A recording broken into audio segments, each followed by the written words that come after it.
your next roaster is about to come to the stage. He's been on Conan at midnight, and he hosts a podcast called Don't Ever Change. Ladies and gentlemen, give it up for John Roy! Mr. Disney. Oh, good to be here. I always love doing shows here at Meltdown. It's in my neighborhood. I actually walked here. I live here in West Hollywood. I moved here 4 years ago because I always wanted to live in a lunatic asylum in the gay part of Moscow. We're here to roast a great man, of course, Walt Disney. But before I do that, I feel this is one of the only appropriate settings where I can get this story out that was told to me in high school. I want to live in a world where this is a true story and not a crazy urban legend, but I might be wrong. But according to the way I was told this, my friend Andrew Davidson from high school went to Disney on acid, and he went up to Goofy after tripping for about 5 hours. He's peaking, and he goes up to the Goofy in the Magic Kingdom, the man in the Goofy outfit, and he goes, "Dude, I'm tripping my balls off." And a voice from inside the costume goes, "Dude, so am I." I want to believe that really happened. I really do. But we are here to roast Walt Disney, a great man. Walt started from humble beginnings. He had a farm in Missouri where he worked, and he's tried several businesses that failed before he finally came to Hollywood. He went bankrupt, but he kept going because he had a vision that he one day lived to realize, which was one day making a film about a magic boy made of wood who told naughty, naughty, naughty lies. His first studio was actually on Hyperion that he opened with his brother. Disney Brothers Studio was on Hyperion. So not only was Walt a pioneer in the cinema, he was a pioneer of assholes with mustaches moving to Silver Lake.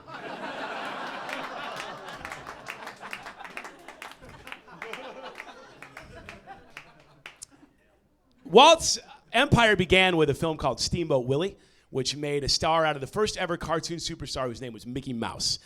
Then he put a man in a Mickey suit and a woman in a Minnie suit, and he invented furries.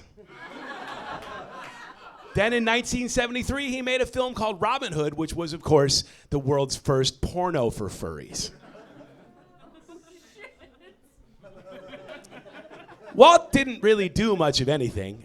He did voiceover, but that was it. At the studio that bears his name, he did not draw, design, or animate any of his characters. It's an amazing story, really. And then all of his stories were based on fair domain, free fairy tales that you could make a movie. He really didn't do anything, and yet he won 22 Oscars, which is a heartwarming reminder that Hollywood then was exactly the same as Hollywood now.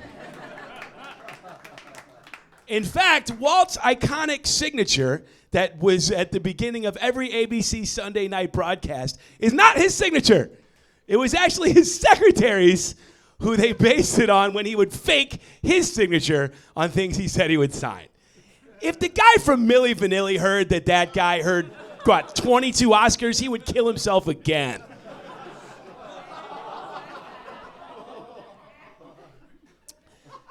But Walt also was a pioneer in family entertainment. He had a theme park empire that brought joy to the hearts of literally tens of millions of children worldwide. If it weren't for Walt and his Disney worlds, there might be whole generations who would live their entire lives never having to go to Anaheim or Florida. Walt always knew that his customer was a family customer, and he would price his theme parks accordingly. He wanted everyone to have a chance to experience that Disney magic, didn't you, Walt? Yeah. That's why he made sure that the price of a ticket to both Anaheim parks is just $186 a day per person. Walt knew that those families would have tons of fun pictures of them having a great time to show their daughter when one day she asked why they were homeless. We've heard it here on this stage, Walt being accused of racism, maybe because he had a cartoon where Mickey was in blackface, maybe because he had a cartoon where Mickey was dressed like a Hasidic Jew, maybe because he had a cartoon where the big bad wolf came dressed as a Jewish peddler, maybe because of the entire film Song of the South. But he was not a racist, actually. Everyone close to Walt says, and this is true, you can wiki this, that he had not a racist thought in his heart about anyone and never said anything bad like that. And that just shows that Walt was not a racist. He was something more. He was an entertainer. He just knew. He knew that even though in his heart, his not racist heart, he knew that it was wrong, he had to make a half-black centaur made out of a donkey eating a watermelon in Fantasia because it was just funny as funny.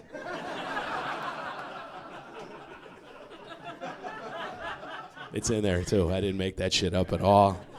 Finally, I think the best thing we can say about Walt Disney is that he was an American hero. He bravely informed on many people in Hollywood for being communists in front of the wonderful Joe McCarthy's House Un-American Activities Committee. He said 3 of his former coworkers were communists. There was never any substantial allegations, but Walt knew you can never be too safe. And he also found that, coincidentally, the Screen Cartoonists Guild, who had just gone on strike against Mr. Disney, were also communists. Wow. That's some serious detective work. But it goes to show you that a man who already created the world's greatest mouse could make a pretty good run at being one of the world's greatest rats. So how about a round of applause for our guest of honor, Mr. Walt Disney.